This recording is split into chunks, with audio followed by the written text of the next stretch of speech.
إن الحمد لله نحمده ونستعينه ونستغفره ونعوذ بالله من شرور أنفسنا ومن سيئات أعمالنا من يهده الله فلا مضل له ومن يضلل فلا هادي له أشهد أن لا إله إلا الله وحده لا شريك له وأشهد أن محمدا عبده ورسوله اللهم صل على محمد وأزواجه وذريته كما صليت على إبراهيم وعلى آل إبراهيم إنك حميد مجيد وبارك على محمد وأزواجه وذريته كما باركت على إبراهيم وعلى آل إبراهيم إنك حميد مجيد رب اشرح لي صدري ويسر لي أمري واحلل عقدة من لساني يفقهوا قولي أما بعد.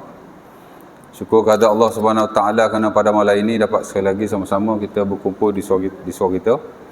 Adakah kita sambung perkongsian kita terlalu daripada surah Al-Baqarah, tafsirannya, hal yang berkait dengannya. Di mana kita pada sesi yang lalu kita masuk atau telah kita baca ayat yang ke-30 daripada surah ini. Itulah kata Allah Ta'ala, wa idh qala rabbuka lil malaikati inni ja'ilun fil ardi khalifah qalu ataj'alu fiha man yufsidu fiha wa yasfiku ad-dima wa nahnu nusabbihu bihamdika wa nuqaddisu lak qala inni a'lamu ma la ta'lamun. Ya. Di mana ayat ini Allah Subhanahu Wa Ta'ala menceritakan bagaimana perbualan antara Allah Subhanahu Wa Taala dan malaikat-malaikatnya. Al-malaikah plural atau jamak atau ramai kepada malak. Malak ni satu malaikat. Malaikah ialah ramai kepada malaikat-malaikat. Ya. Bahasa Melayu ni kita ambil malaikat tu kira satu malaikat lah. Kalau ramai malaikat-malaikat, ya. Sepatutnya kalau satu malaikat malak. Kalau sebut malaikat tu maksudnya ramai, malaikat-malaikat. Tapi tak apalah, bahasa Melayu kan. Ya. Cuma kita nak bagi faham bahasa Arab ni bila sebut al-malaikah maksudnya ramai, malaikat-malaikat. Ya. Angels. Di mana bila Allah Ta'ala menceritakan kepada mereka bahawa Allah Ta'ala akan menciptakan satu makhluk yang mana akan diletakkan di atas muka bumi, walaupun waktu tu belum cerita lagi, ya, tak tahu lagi cerita Nabi Adam duduk dalam syurga, after that kena buang ke bumi, tak tahu lagi kan. Tapi Allah Ta'ala dah bagi idea dah. Ini makhluk ni dia akan dijadikan khalifah, yakni orang yang memakmurkan muka bumi. Ya. Dan malaikat bertanya, ataj'alu fiha ma yufsidu fiha wa yasfiku ad-dima. Ya. Boleh jadi malaikat tidak mempersoalkan, cuma dia bertanya. Ya, tapi kalau kita kata nak mempersoalkan pun tidak masalah, kerana mempersoalkan ni tidak semestinya mempertikaikan. Ya. Kita belajar dalam psikologi tuan-tuan, konflik kemanusiaan ni dia ada 5 tahap. Ya. Daripada hak paling berat sekali kepada yang paling ringan. Apa konflik kemanusiaan yang paling berat sekali? Peperangan, al-harb, war, ya. Di mana manusia dia tak puas hati tu sampai tahap perang. Itu yang paling berat sekali lah. Ya. Boleh jadi peperangan yang besar-besar, ya. World War, ada World War 1, World War 2. Ni after this World War 3 katanya. Tak tahu lah kan. Ya.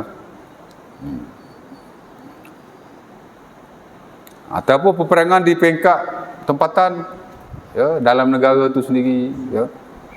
Ataupun di peringkat puak-puak antara satu dengan yang lain dalam puak tu sendiri, ya. Peperangan tu the ultimate konflik kemanusiaan lah, ya. Tak puas hati je perang, tak puas hati je serang, ya tak?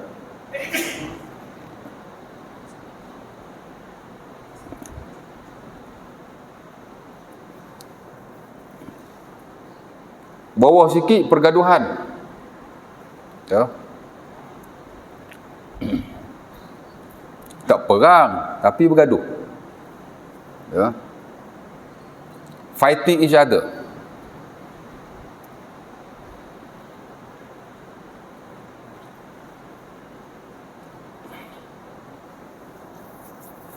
Arab dia panggil apa?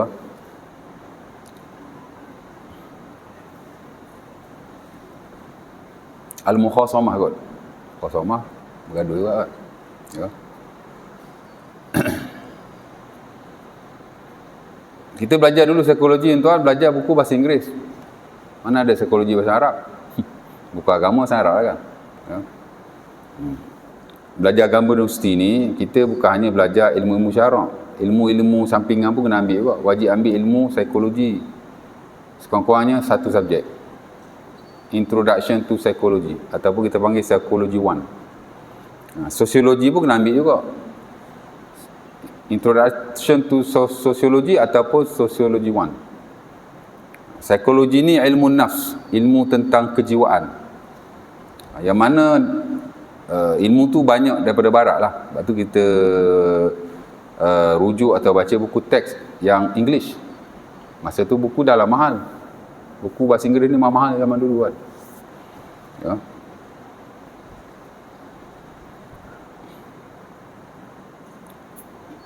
Orang barat dia nak kata tak ada agama jugalah mereka kan.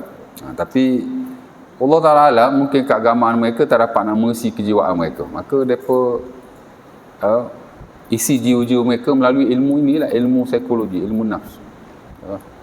Ilmu kejiwaan. Orang Islam pun kena belajar juga, tak ada masalah belajar ilmu tu ya. Tapi tak banyaklah yang kita ambil daripada orang Islam ni.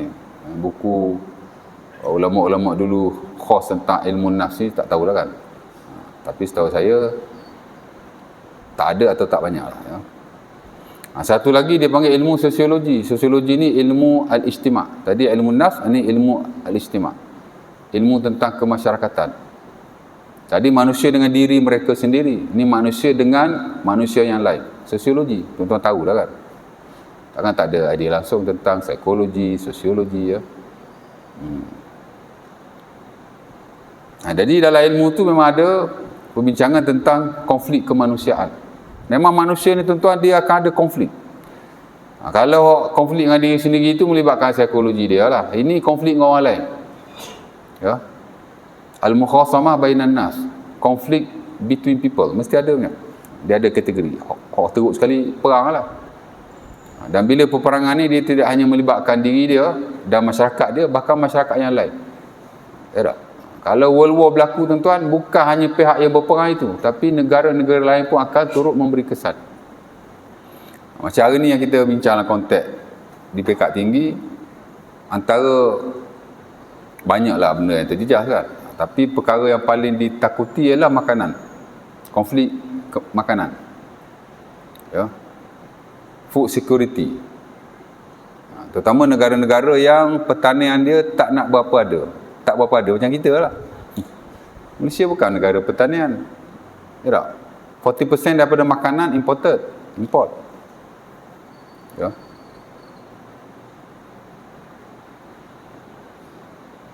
Sebab tu sebelum ni kita ada bincang tentang wakaf pertanian. Macam mana nak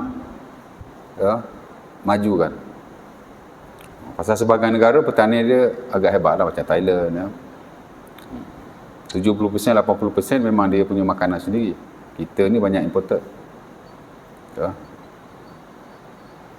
Dan dikatakan itu antara kelemahan negara kita lah. Ya. Kelemahan, termasuk kelemahan pentadbiran terdahulu lah. Di mana pertanian ni tidak diberi fokus utama lah. Ya.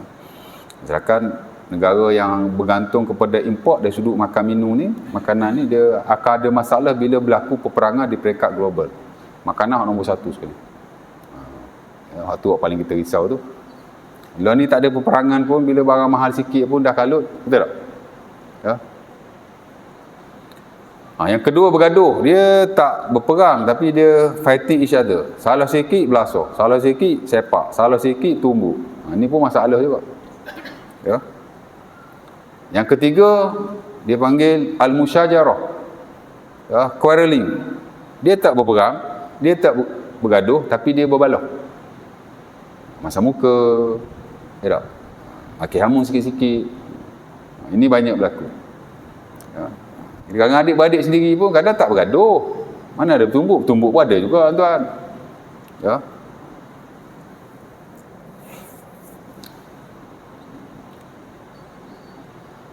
Ada je. Kita ada saudara kan. Tumbuk adik-beradik sendiri. Bertetak pun ada. Main. Tak sini kan. Ya. Ini bergaduh. Ini berbalak. Ya. Tu rendah sikit lah. Adik-adik ni kadang-kadang berbalah biasa, jiran-jiran berbalah biasa, bergaduh tu bergetak lah, tapi berbalah. Ya, masuk muka, ya, tak ngam. Bawah sikit dia panggil questioning. Bukan questioning, dia panggil arguing, mempertikaikan. Nombor 3 tu memang dalam Islam haram lah. Berperang, bergaduh, berbalah. Mungkin dalam setengah-setengah hal tu ada keharusan, mungkin macam berperang kan. Islam tak galakkan berperang. Nabi kata la tatamannau liqa'al adu fa idza laqitumuhum fasbutu. Dari Bukhari daripada Abi Hurairah, Nabi kata jangan kamu bercita-cita untuk berperang. Mana ada Islam suka berperang? Islam tak suka peperangan. Kalau boleh elakkan. Tapi kalau dah berperang, Nabi kata kamu jangan lari. Kalau lari dia jadi dosa besar pula. At-tawalli yawmaz zahfi.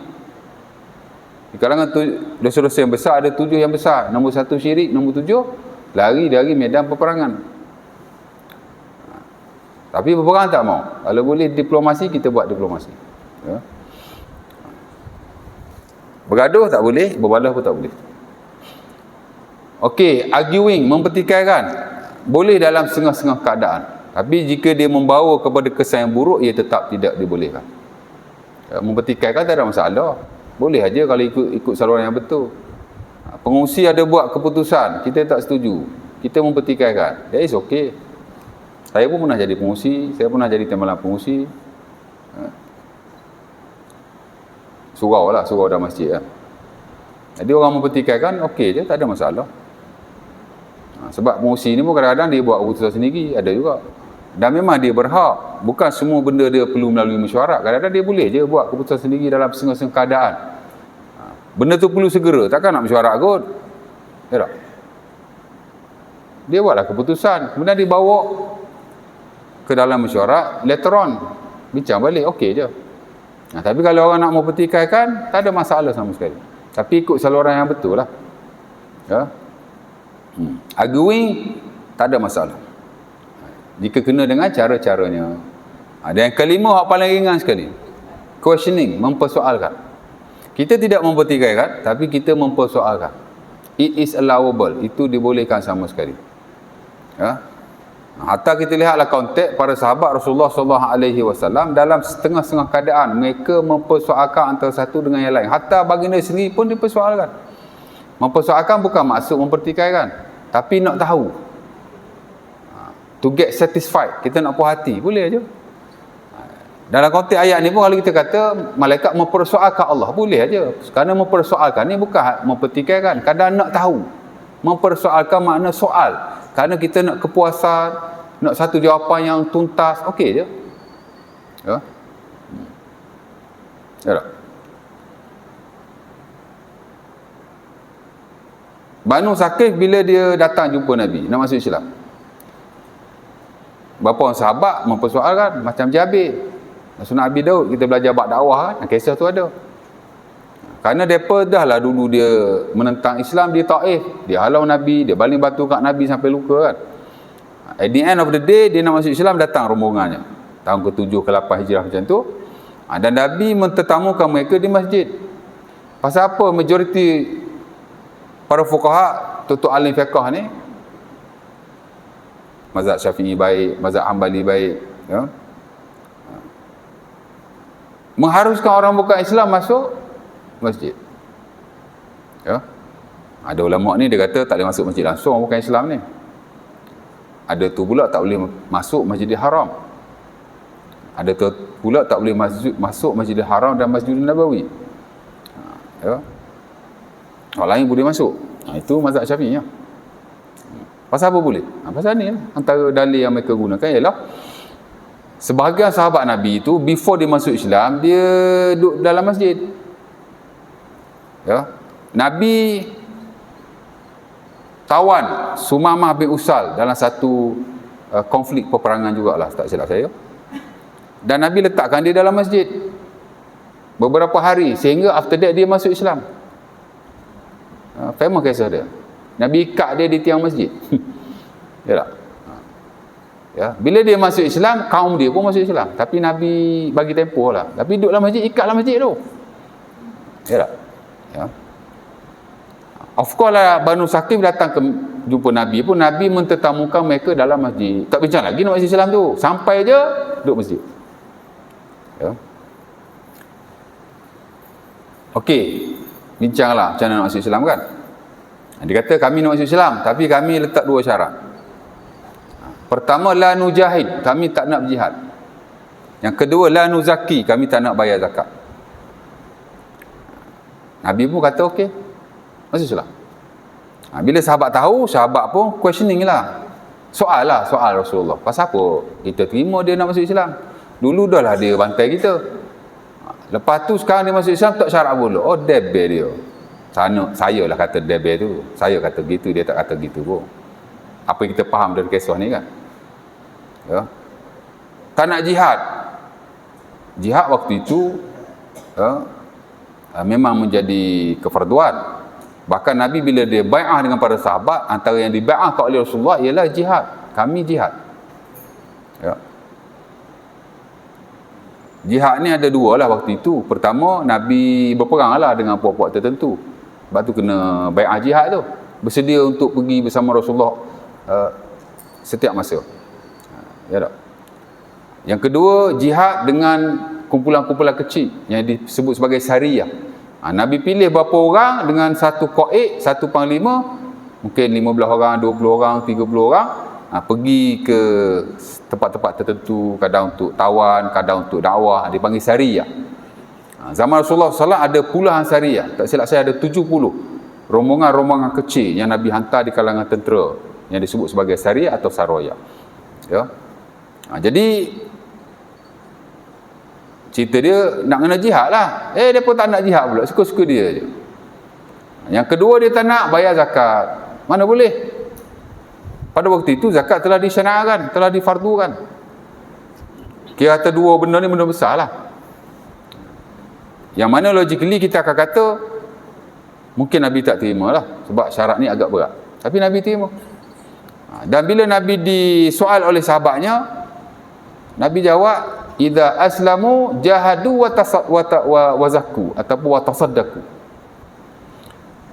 Bila depa masuk Islam nanti, depa akan jihad lah dan depa akan bayar zakat lah. Ya.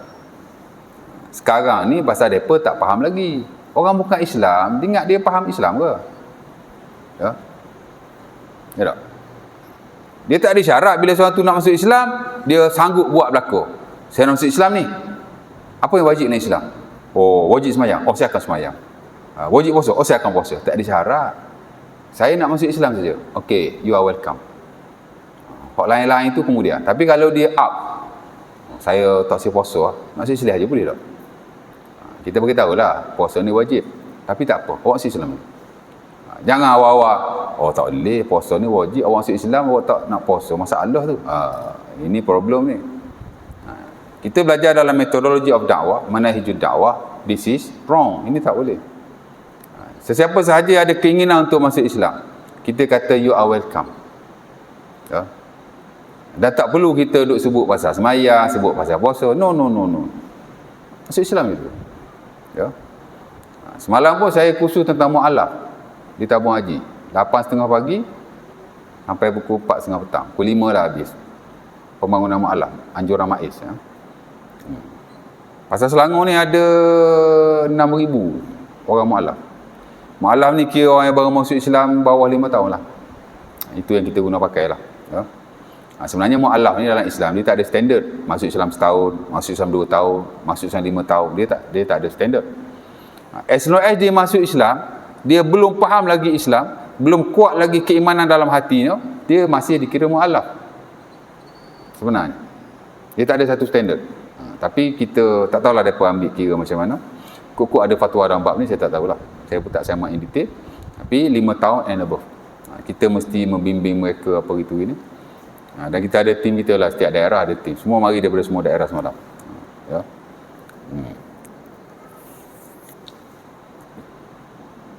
InsyaAllah saya jaga mu'alaf area Subang Bestari, pasal dekat dengan tempat saya. Saya minta area Sungai Buloh. Sungai Buloh dah ada orang. Okey. Nak cerita begitu mempersoalkan tidak masalah sama sekali. Ya. Nabi pun dipersoalkan, tapi Nabi beri jawapan yang terbaik lah. Ya.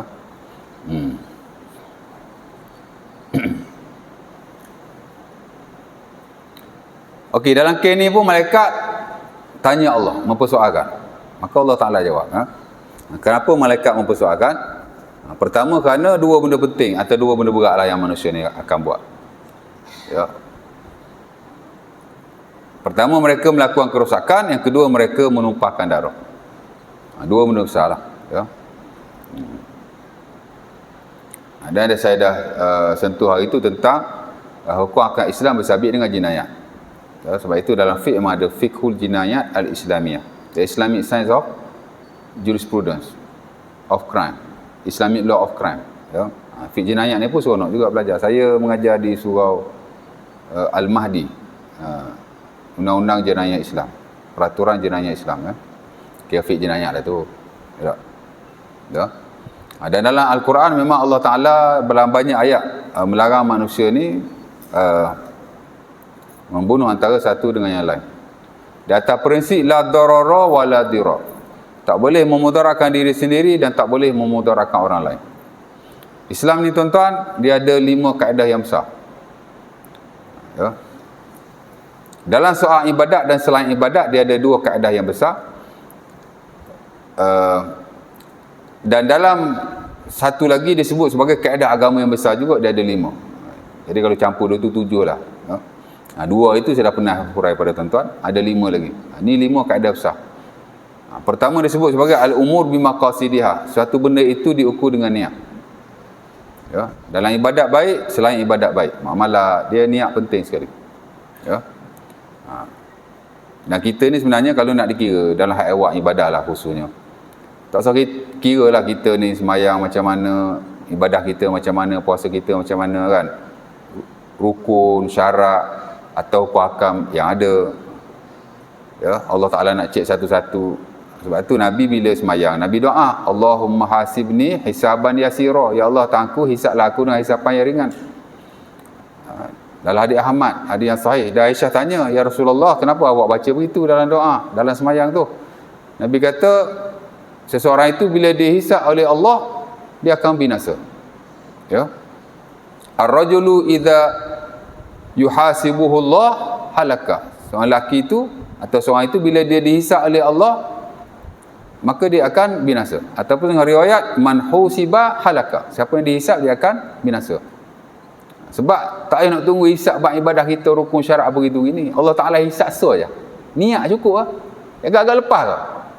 Niat kita semayang, niat kita puasa, niat saya mengajar, niat tuan-tuan belajar, niat kita buat hari-hari ni, ibadat baik bukan ibadat baik. Saya ingat kalau Allah Ta'ala hisap niat kita, orang Kelantan kata nungi awal-awal lagi. Tak payah nak hisap hal lain lah. Hisap hal lain lebih-lebih lagi je tak. Sebab dia benda penting. Hatta dalam agama antara number 1 kaedah dia al-umur bimaqasidiha. Perkara itu dikira dengan niat. Ada benda sikit kita buat tapi dapat pahala yang banyak kerana niat kita yang baik. Ada benda kita buat banyak, kadang-kadang manusia puji kita itulah inilah, tak? Dapat habuan dunia lagi, tapi di sisi Allah tak ada nilai apa-apa kerana niat. Ya. Dan dengan jelas Nabi sebutlah hadis Bukhari Muslim tu hadis nombor 1 lah, Riyadhus Shalihin, dalam hadis 40 Nawawi, hatta dalam Bukhari hadis nombor 1, innamal a'malu binniyat. Amalan itu dikira dengan niat. Ya.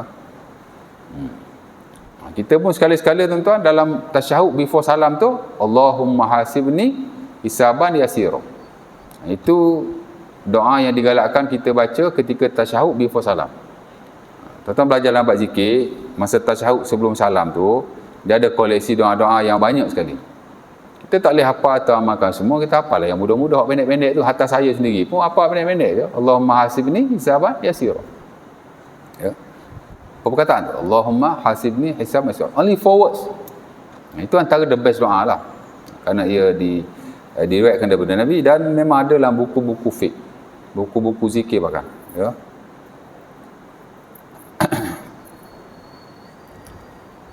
Jadi la darara wa la dirar. Balik pada tadi kan.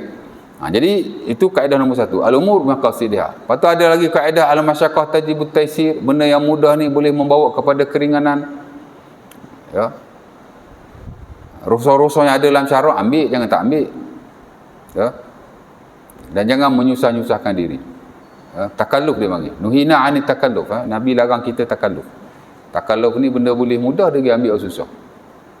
Islam tak suka. Mungkin kita ingat lagi berat lagi bagus, lagi susah lagi bagus. Tak. Ada benda lagi ringan lagi bagus. Karena Nabi idza khuyira baina syai'aini akhadha aisarahuma ma lam yakun ismun. Kata Aisyah dalam hadis Bukhari, tapi bukanlah Sahih Bukhari, dalam Al-Adabul Mufrad. Ya, dengan sanad yang sahih. Nabi ni bila ada dua pilihan, ada two options, Nabi akan pilih yang paling ringan selagi mana dia tidak berdosa. Ya, sebab tu Qardawi tuan-tuan dalam buku-buku beliau dia menggunakan pakai prinsip itu dengan jelas dalam banyak hal. Dalam fiqh dia ambil fiqh yang memudahkan, terutama dalam konteks-konteks hari ni. Dan kita pun sebenarnya dalam fatwa semasa, bahkan kita semakin ke arah memudahkan. Dulu-dulu Selangor tuan-tuan, kalau orang uzur ada tabung kencing kat sebelah tu, bila masuk waktu semayang, tuan-tuan kena cuci tabung tu. After that baru ambil wudu dan semayang. Tapi fatwa baru dia kata apa? Tabung tu tak payah cuci, ada najis pun tak apa, ada air kencing pun tak apa. Tak wajib membersihkan tabung. Yang wajib hanya ambil wuduk saja untuk sembahyang fardu. Dan saya rasa tak mustahil in future dia akan ambil pendapat yang lebih mudah lagi. Apa dia? Fardu, wuduk pun tak payah lah. Kalau awak dah ada wuduk, teruskan saja dengan wuduk itu. Member dah lah sakit, ambil pendapat apa payah buat apa? Ambil pendapat yang mudah lah. Terutama dah ni semua ijtihad. Mana ada nah spesifik. Zaman Nabi ada tabung yang kecil kat tepi ke? Semua pakai kias. Zaman Nabi dah ada orang sakit, kencing keluar je, dia panggil sulusul baul. Ya. Dan diletakkan kain lah dekat kemaluan dia. Bila dia nak semayang, kain tu kena bersihkan lah atau tukar. After that dia ambil wuduk dan semayang. Tapi ada je ulama kata tak apa, ada masalah dan tak perlu wuduk, adalah pendapat yang berbagai. Jadi dia ambil. Sebab tu Qardawi dia suka pilih yang mudah-mudah. Dalam hal yang tidak jelas bersalahan dengan hadis Nabi. Kalau Nabi sebut direct tak boleh lah. Ini hadis itu umum, ataupun hadis itu tak ada yang spesifik. Kalau ada pun ada yang kata sahih, ada yang kata dhaif. Lebih kepada ijtihad, lebih kepada pendapat masing-masing. Ya, jadi dia lebih kepada itu. Ya. Al-masyaqqah tajlibu at-taysir. Ya. Ada isteri jaga suami stroke, fully paralyzed, lumpuh keseluruhan badan, tak boleh gerak. Ya. Dan orang sarang kat dia, ialah suami dia kena semayang juga kan, dia orang beragama kan. Memang dia wudukkan suami dia, tapi dia pakai sarung tangan. Adalah orang ajar dia begitu, tak nak bersentuh kan. Kalau dia wudukkan suami dia, nanti kalau dia tak pakai sarung tangan, wuduk suami dia batal. Kalau dia ada wuduk pun batal. Kalau dia wudukkan suami dia, tak pakai sarung tangan, wuduk suami tak sah lah. Atau kalau dia sendiri pun ada wuduk dia pun batal. Jadi pakailah sarung tangan. Dia tanya saya kata tak perlu pakai sarung tangan. Buat apa nak pakai sarung tangan? Ya tak? Wuduk je macam biasa. Tuan-tuan pergi haji, pergi umrah, apa tabung haji ajar tuan-tuan? Tuan-tuan pegang isteri kat sana batal tak? Pasal apa tak batal? Taklid mazhab yang lain. Mazhab Abu Hanifah, mazhab Maliki dan Hanbali yang kata sentuh si tak batal langsung. Syafi'i je kata batal. Kalau pergi buat haji yang tak melibatkan mudarat apa-apa, dia kata tak batal, boleh taklid. Habis tu jaga orang sakit ni tak boleh taklid. Qardawi kata boleh. Takkan tak boleh, ya tak? Saya kata wudukkan saja. Tak payah pakai sarung tangan. Awak bolehlah pakai sarung tangan seminggu dua atau sebulan dua. Member paralyzed tu tak bila hidup lagi tu. Tak 5 tahun, 10 tahun. Larat ke? Kalau larat itu antara yang terbaik lah. Baguslah buat begitu. Nak jaga kan. Ya. Tapi saya personally kata tak perlu. Wudukkan saja. Suami isteri batal tak batal ni ijtihad saja. Itu pun mazhab Syafi'i kata batal. Ya. Dalam hal seumpama ini, al-masyaqqah tajlibut taysir. Agama ajar kita, benda yang susah dia boleh membawa kepada taysir, yang ni yang memudahkan. Ambil yang mudah dalam bab ni. Jangan nak susahkan diri. Ha? Ad-dinu yusrun la yushadda hadzal din illa ghalabahu. Nabi dah ajar kita dalam Sahih Bukhari. Agama ini mudah. Siapa yang menyusahkan dalam agama, sebenarnya bukan agama yang menyusahkan diri dia, yang menyusahkan diri dia sendiri. Ya. Okey je. Kita lah konteks biasa ni, tak apa, buatlah macam biasa kan. Inilah konteks uzur ya. Uzur ni ya. Apa kita nak ambil yang berat? Orang masuk hospital tuan-tuan, 10% tak semayang. Ini research yang dilakukan. Saya 6 tahun lepas pergi kursus dengan MAIS. Ada seorang panel tu nama Dr. Zamri daripada JAKIM. Ya. Kemudian ada soal jawab dan seumpamanya. Antara yang dibincangkan dalam slot tu juga ialah orang masuk hospital banyak tak semayang. Saya tak tahulah kan, sebab saya memang dalam 3 tahun ni memang saya ada masuk ward. Ya. Tapi sebab saya masuk ward, saya isolated seorang-seorang dalam bilik. Jadi saya pun tak tengok orang lain. Saya pun tidak tahu. Tapi mengikut kajian depa, memang ramai orang tak semayang. Ya tak? Ha? Mungkin dia ingat balut pertama memang jenis malas lah. Jenis kaki tak semayang. Dia pergi mana-mana boleh tak semayang. Sihat tak semayang, sakit tak semayang. Boleh jadilah kan. Ataupun mungkin dia semayang. Tapi bila sakit kan susah nak ambil wuduk susah. Nak tak boleh bergerak. Duduk atas katil aja, kaki tergantung. Nak semayang macam mana? Sedangkan semayang wajib tuan. Selagi tuan hidup, kena semayang. Ya. Saya pun personally pesan kat isteri tuan, kalau aku sakit, tak boleh bercakap, lumpuh, wa'yazubillah lah. Wudukkan aku tiap kali waktu solat. Saya ajar gitu. Sebab saya takut nanti bila dia sakit, dia tak buat. Saya nak semayang. Tapi saya orang sakit ni, kalau orang tak wudukkan pun saya kena semayang juga. Semayang je. Tapi hak sakit tu, hak jaga orang sakit, ya wajib tuan. Buat benda tu, kalau dia tak buat, takut dia pula berdosa. Saya pesan kat isteri saya. Dalam 14 wasiat saya pada isteri saya, salah satu ialah, kalau aku sakit, wudukkan aku setiap kali waktu solat. Sebab aku nak semayang. Tak apa, tak boleh angkat takbir. Tak boleh rokok, tak boleh sujud. Kemayang mata aku. Tak boleh mayang mata, mayang hati aku. Selama aku hidup, aku kena semayang. Semampunya lah. Ya.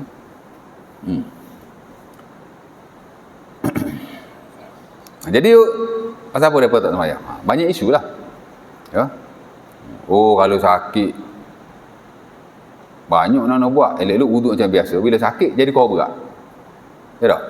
Wuduk macam biasa, tepat balut tu kena sapu pula. Apa tu kena tayammum pula. Saya tak tahulah, saya semok fatwa yang ada macam Selangor, macam wilayah. Tak tahulah kot ada yang terbaru, tapi yang saya semok sebelum ni tak ada lagi fatwa tentang jenis hak sakit patuh gini lah. Tapi dalam buku fiqh kita tahulah ada kan. Dia ada 3 pendapat. Pertama ialah kita kena gabungkan antara wuduk dan tayammum berserta sapu di atas tempat yang sakit. Tuan-tuan balut tu, tempat hak balut tu tuan-tuan kena sapu keseluruhannya. Kemudian wuduk macam biasa. After that tuan-tuan kena tayammum. Itu number 1. Hak paling strict sekali lah. Unfortunately lah mazhab Syafi'i lah. Itu dia pakai hadis Jabir. Hadis itu memanglah sebagai ulama kata sahih, Ibnu Sakan kata sahih, tapi sebahagian macam Darqutni ni kata dhaif. Itu pendapat nombor 1, model number 1. Tuan-tuan boleh buat, okey, very good. Saya belajar fiqh tuan-tuan, saya tak buat tu. Saya buat nombor 2. Apa dia? Berwuduk tempat yang dibalut sapu sahaja. Siapa berani kata apa yang saya buat ni tidak betul? Ramai ulama mujtahid. Cuma mazhab lain lah. Kerana ini yang paling saya suka, dan based on hadis pun saya ingat ini yang paling kuat. Based on pendapat ulama ni, ini paling kuat. Dan ini lebih memudahkan. Macam Qardawi kata lah, kalau ada 2 benda yang khilaf di kalangan para ulama, dua-dua hujah bagus-bagus, tapi hak ni lebih mudah berbanding hak ni, ambil hak mudah, ambil yang susah apa? Saya ambil hak ni. Tempat dibalut saya sapukan sahaja, lebihan tu saya wuduk macam biasa. Allahu Akbar. Saya tak tayammum. Tapi kalau tuan-tuan nak ambil tayammum, ambil lah. Janji semayang. Kalau hak ringan lagi pun ada. Al-Imam Ibn Hazm Al-Andalusi, tokoh besar ahli sunnah. Cuma dia mazhab Az-Zahiri. Kita mazhab fiqh bukan 4 ya, kita 5. Ya. Hanafi, Maliki, Syafi'i, Hambali. Satu lagi Zahiri. Oh, tak pernah dengar apa Ustaz? Tak dengar pasal kita tak belajar. Ya. Rata-rata hari ni banyak kita pakai fatwa daripada Az-Zahiri, daripada Ibn Hazm Al-Andalusi dan Imam Daud Az-Zahiri. Ya. Tuan-tuan wirid lepas semayang kuat tu, lepas semayang tuan-tuan wirid kuat kan? Kuat lah tu. Kata imam semua orang dengar, siap boleh follow sekali. Itu mazhab mana tuan-tuan pakai tu? Mazhab Syafi'i? No way. Tunjuk satu buku teks mazhab Syafi'i yang wirid after semayang secara kuat. None, tidak ada. Bahkan mazhab Syafi'i secara rata-ratanya mencela wirid secara kuat sebenarnya. Habis itu tuan-tuan pakai mazhab macam mana? Oh, Hambali kot. No Hambali, no Syafi'i, no Maliki, no Hanafi. Tuan-tuan pakai Az-Zahiri. Zahiri pasal dia mensunahkan bacaan kuat imam all the times. Itu apa tu? Talfiq tu capur mazhab tu. Tu Zahiri. Tapi dah tak belajar, dia tak tahulah. Ya tak? Fatwa hari ni tuan-tuan rata-rata baik antarabangsa, baik lokal, muzik harus. Lagi mana dia tidak bercampur yang haram.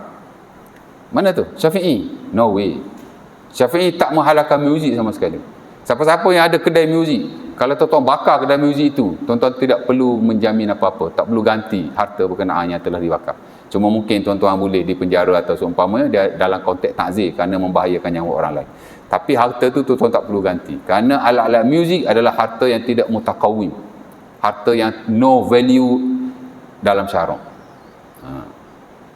Tuan-tuan curi gitar orang, tuan-tuan tak payah risau, tuan-tuan tidak akan dipotong tangan. Mungkin hakim boleh bagi takzir-takzir yang lain, tapi potong tangan takkan dikenakan di atas tuan-tuan. Kerana alat-alat muzik bukan harta, ataupun juga disebut sebagai harta yang tidak ada nilai dalam syarak. Dia panggil harta yang tidak mutakawim. Ya. Dia sama standard macam najis kambing, najis lembu, sama standard. Ya. Di mana dia harta tapi tidak boleh diurus niagakan. Tak ada nilai dalam syarak lah. Harta tu maksudnya dia milik seseorang. Mentang-mentang dia tak ada nilai, tuan-tuan tak lagi curi taik kambing orang, taik lembu orang, marahlah tuan dia kan. Kalau ditangkap, tuan-tuan kena hukum takzir lah, tapi tak dipotong tangan. Pasal itu bukan harta yang dinilai oleh syarak. Ya. Jangan kata najis ni bolehlah curi kot. Member nego kambing ataupun bela kambing, saya pun buat mentua bela kambing 40 ekor dulu, 50 ekor kan, tapi dah kena stroke, dah tak niaga lama dah. Sejak PKP hari tu dah tak niaga. Barang makanan haiwan pun dah mahal. Dia jual habis kambing apa gitu ini. Tapi dia bela kambing, dia ada kandang besar jugalah. Ya. Mentang-mentang kita ingat benda tu tak ada nilai dalam syarak, kita pergi curi lah. Jangan, tak boleh. Curi tetap tak boleh. Tapi tak perlu ganti lah. Alat muzik dia very strict. Ya. Mungkin Hanafi kot, mungkin Syafi'i, Maliki kot, mungkin Hambali kot, tak ada. Empat mazhab mengharamkan muzik dan alat muzik. Empat mazhab. Ya. Lagu-lagu pun sama. Paling ringan pun makruh. Mazhab Syafi'i makruh. Ya. Lagu-lagu yang tidak ada unsur haram makruh. Harus tak ada. Balik semayang nyanyi rasa sayang rasa makruh. Dicela oleh syarak, cuma tidak berdosa. Oh, tuan-tuan, para fuqaha dulu muzik, alat muzik, lagu anti sungguh. Tak suka sungguh. Antara haram makruh. Tapi kalau alat muzik dan muzik confirm haram. Lagu ringan sikit. Habis tu fatwa hari ni banyak guna pakai harus selagi mana tidak bercampur yang haram. KL confirm lah. Mufti wilayah punya fatwa 5-6 tahun lepas. Jakim sama juga. Harus selagi mana tidak bercampur yang haram dalam ismah. Contoh boleh semak lah. Ya. Global pun sama juga macam Qardawi harus lagi. Dia pakai fatwa mana tu? Zahiri, Ibn Hazm Al-Andalusi. Ya. Kerana memang kalau dilihat pada nah syarak seolah-olah mencela muzik dan alat muzik. Tapi ada perbahasan panjang dalam bab tu. Ala kulli hal ambil Zahiri. Ya. Dah banyak lagi lah isu-isu yang lain. Cerita dia okey dia. Mufti Selangor pernah ditanya lah satu seminar. Ustaz, ditanya ustaz, tuan-tuan boleh cakap itu kan. Sentuh isteri tak batal wudu. Kalau saya nak amal tu boleh tak? Ada Mufti Selangor kata, oh tak boleh tu, kita mazhab Syafi'i ni. Kalau awak belajar, fiqh tidak menghalang. Itu dia punya jawapan. Bukan Mufti Dr. Tamyih dulu, Mufti sekarang, Dr. An Habib Opek, which is my supervisor. Dia adalah guru saya masa master lah. Kita master kena ada seorang supervisor kan. Dia supervisor saya lah. Ya. Belajar tak ada masalah. Janji belajar lah. Ya tak? Nak cerita begitulah. Al-masyaqqatu tajlibu taisir. Dalam banyak hal dia ada banyak kemudahan dalam syarak. Jadi ambillah kemudahan itu. Innallaha yuhibbu ayyu'ta rukhasuhu kama yukrah an tu'ta ma'asihi. Kata Rasulullah dah hadis Ibnu Umar Sunan Abi Daud. Dan ia sanad yang sahih. Dalam bab rukhsah kita belajarlah bab tu, ya. Allah Taala suka kamu mengambil keringanan yang ada dalam syarak, aka rukhsah. Seumpama Allah Taala tidak suka kamu melakukan maksiat kepadanya. Maknanya kita buat hak ringan dapat pahala, tuan. Dapat pahala. Ya. Jadi syarak ni sebenarnya tak ada yang berat. Ringan belaka. Dalam pada hak ringan tu pun ada keringanan yang lebih ringan lagi. Ya tak? Dia jangan benda hak betul-betul haram je kita buat. Ya. Dua kan, al-masyaqqah tajlibu taysir. Yang ketiga, al-adatu muhakkamah, adat, huruf, customs, traditions. Itu diterima dalam syarak selagi mana dia tidak bercanggah dengan agama. Ya tak? Orang tua kita dulu dia marah kalau kita buat benda-benda yang konon-konon macam tak bagus lah dari sudut tradisinya. That is okay. Selagi mana tak bercanggah syarak. Tapi kalau dia kata buat begitu, buat begini, rezeki sempit ke apa, itu nak tengok lah. Kalau setakat benda-benda biasa kan. Ya. Orang tua kita dulu kalau pijak atas bantal dia marah. Dia kata kurang ajar. Tak apa, okey je. Ya tak? Duduk atas bantal bisul, itu tak tahu lah kan. Uruf ni dia diterima pakai ya. Jadi jangan rigid sangat. Kadang-kadang adat dan tradisi kita lakukan yang tak bercanggah dengan agama, kita nak sailang belaka, tak boleh. Tengoklah adat dan tradisi itu macam mana, ya tak? Kalau tak bercanggah boleh amal. Kemudian yang keempat, dia panggil apa? Al-adat, al-yaqin la yazulu bisyak. Yakin tidak boleh dihilangkan dengan syak. Itu penting juga. Hatta Imam Syafi'i rahimahullah dan al-um, dia kata al-yaqinu la yudfa illa biyaqin. Benda yang dah yakin tak boleh ditolak melainkan dengan yakin juga. Ya. Oh, wuduk aku batal ke tak batal? Batal ke tak batal? Kira tak batal. Tak perlu ambil wuduk baru. Ya. Ambil wuduk baru jadi makruh. Ya. Tajdid kot. Tajdid ni kalau kita yakin ada wuduk, kemudian kita wuduk balik, itu tajdid. Itu bukan tajdid. Kalau tuan-tuan buat begitu. Kalau tuan-tuan syok antara batal atau tidak batal, tak batal. Kekal begitu. Dan tak perlu ambil wuduk lagi. Kalau ambil boleh jadi takalluf. Ada juga ulama kata digalakkan kita ambil untuk menghilangkan syak. Tapi yang benar dalam hal ni, yang rajih, yang kuat ialah tak perlu berwuduk. Tuan-tuan syok, aku dah wuduk ke belum? Dah wuduk ke belum? Akhirnya tak wuduk lagi. Wajib ambil wuduk. Dia kena tengok hak yakin kita macam mana. Rakaat ketiga ke empat, tiga empat, ambil tiga. After that tambah lagi satu sujud sahwi. Ya. Tapi asal semayang je syok. Asal semayang je syok. Asyik syok panjang. Ambil empat lah. Jangan layan sangat syok tu. Ya. Tengok juga kan. Dalam bab sujud sahwi dia ada perbahasan. Kalau belajar fiqh buat ibadat tu seronok. Ya. Dia ada dua. Satu kita ambil yang lebih rendah. Kalau 3-4 ambil 3. Yang kedua kita ambil yang kita lebih zon. 3-4. Aku rasa 4 kot, ambil 4. Dua-dua tu mesti sujud sahwi di ujung. Banyak orang tahu 3-4 ambil 3 terus kan.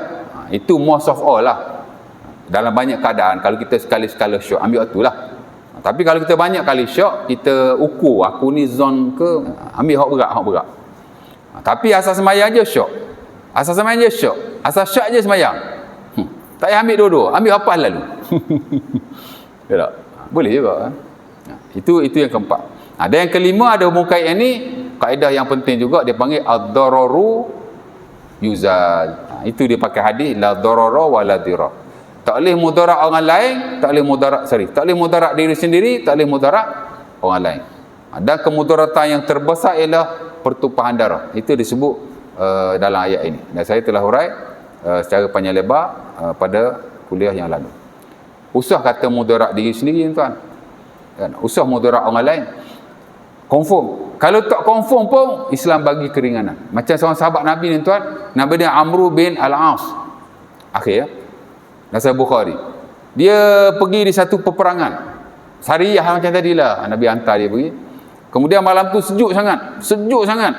Tanah Arab ni tuan, kalau waktu sejuk, musim sejuk, dia sejuk betul. Kemudian malam tu dia bermimpi pula kena mandi wajib. Dia kata, aku ni kalau mandi boleh mati kau, boleh sakit kau. Tak confirm lagi. Maka dia sekadar bertayamum saja. Kemudian semayang jadi imam. Marah habis orang lain. Balik-balik ngadu kat Nabi. Nabi pun panggil dia main. Nabi kata, wahai Amru, salata bi ashabika wa anta junubun. Pasal apa kamu tak mandi wajib? Pasal apa kamu bertayamum sahaja? Kemudian kamu solat dengan sahabat-sahabatmu? Apa jawab dia? Zakartu qaulallah wala taqtulu anfusakum innallaha kana bikum rahimah. Kata beliau, aku ingat kata-kata Allah, janganlah bunuh dirimu. Allah Ta'ala maha sayang padamu, merahmati kamu. Jadi tayamam tu wasallaitu. Jadi dia kata fatayamam tu wasallaitu. Aku pun tayamum dan semayang. Fadhahikan Nabi walam yakul syai'an. Nabi pun ketawa dan tidak berkata apa-apa. Mana Nabi endorse lah apa yang dia buat. Bukan confirm, tapi kalau aku mandi ni boleh jadi mati kau. Kalau tak mati pun boleh jadi sakit. Dah sejuk sangat mudarat juga. Jadi bukan kata confirm. Kalau tak confirm tapi berat sangka. Benda ni boleh mudarat pun tidak dibolehkan untuk kita mengambil yang lebih ringan. Apatah lagi kalau confirm memudaratkan diri sendiri, of course lah memudaratkan orang lain. Mesti dielakkan. Sebab itu dalam banyak hal kerajaan pun buat peraturan benda-benda yang berbahaya ni kan. Lampu merah jangan langgar. Ni ustaz pun buat. Ya tak? Tuan-tuan tak pernah buat? Orang tanya kita, langgar lampu merah ni haram ke harus?